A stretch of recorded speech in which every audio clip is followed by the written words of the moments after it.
PP OliKATHMANDU, Nepal's ruling Communist Party has failed to address the intra-party rifts as Prime Minister KP Sharma Oli and NP Executive Chairman Pushpa Kamal Dahal Prachanda have failed to reach a consensus despite holding over half a dozen meetings in a week, a media report said on Thursday.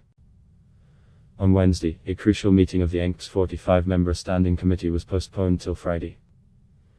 The meeting was deferred for the fourth consecutive time in a bid to provide enough time for the two chairmen of the party to sort out their differences amidst the heightened intra-party rift.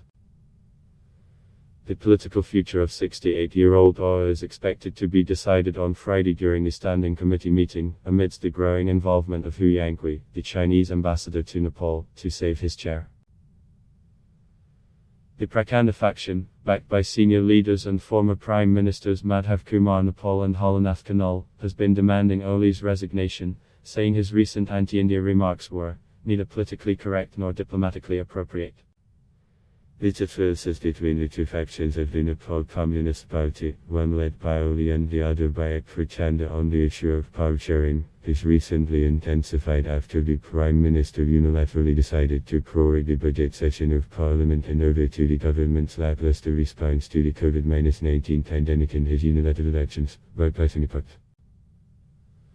Oli and Prachanda have held a series of meetings to iron out their differences, but both the factions appeared to have gone back to locking horns, the Kathmandu Post reported. There were sporadic demonstrations across the country on Wednesday in support of Oli, despite an agreement with Prachanda not to direct any street protests. According to a standing committee member, the protests in Oli's support have not made things any better. In Kathmandu alone, at least 7 sporadic demonstrations took place on Wednesday, followed by others in different parts of the country, including Saptari where the Oli rally was confronted by a Dahal rally. Oli's supporters are coming out on the streets instead of supporting rapprochement inside the party. We are firm in the belief that the party should not split as it would be a betrayal of the people's mandate, NP spokesperson Narayan Kaji Shrestha said. According to party insiders, this indicates the failure of dialogue between the two warring party chairs. Despite holding close to 6 one-on-one meetings in a week, Oli and Prachanda have failed to make any headway, the Post quoted party leaders as saying. On Wednesday evening too, they held a 2-hour-long one-on-one meeting at the Prime Minister's residence but failed to reach any consensus, according to Bishnu Sipkota, Prachanda's press coordinator. The leaders have not narrowed down their differences yet. They will meet again, he said. Both are adamant over their respective positions, so no headway has been made yet, Shrestha told the Post.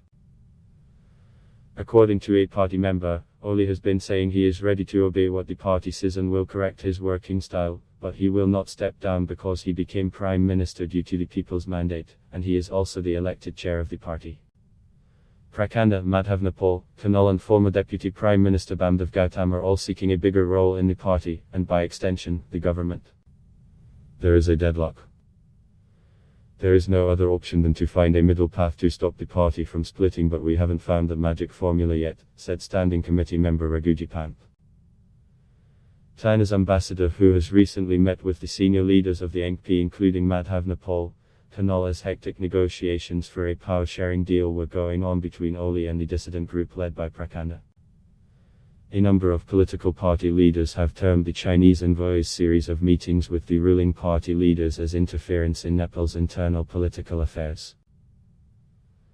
There has been turmoil in the NP for the past few months, but Oli tried to divert the attention of the dissident group by giving a nationalist slogan and updating the Nepal's political map by incorporating 3 strategically key Indian territories, Lipulek, Kalapani and Limpiadura, which served as means to pacify the internal tussle for some time.